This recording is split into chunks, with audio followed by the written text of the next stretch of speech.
आणि पक्षप्रवेशानंतर जी पत्रकार परिषद झाली त्यामध्ये अशोक चव्हाण यांच्याकडून एक चूक झाली आणि त्यामुळे देवेंद्र फडणवीस मात्र खळखळून हसले। मुंबई भाजपा अध्यक्ष आशिष शेलार यांचा उल्लेख करताना अशोक चव्हाण हे त्यांना चुकून मुंबई काँग्रेसचे अध्यक्ष म्हणाले आणि त्यानंतर उपस्थितांमध्ये एकच हशा पिकला। भाजपमध्ये आल्यानंतर ही माझी पहिलीच पत्रकार परिषद आहे, त्यामुळे मला माफ करा अशी प्रांजळ सारवासारव अशोक चव्हाण यांनी यावेळी केली।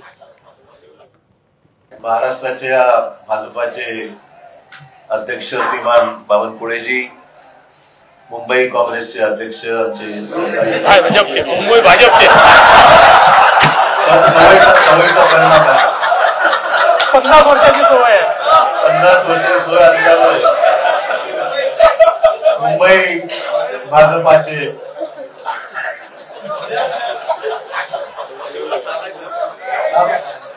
पहिली प्रेस कॉन्फरन्स भाजपाच्या कार्यालयामध्ये होत आहे, तेवढं थोडस मला एक्सक्यूज करा। आज पहिलाच दिवस आहे, कालच राजीनामा दिल्यामुळे एकदम स्विच ओव्हर थोडासा। एबीपी माझा, उघडा डोळे बघा नीट।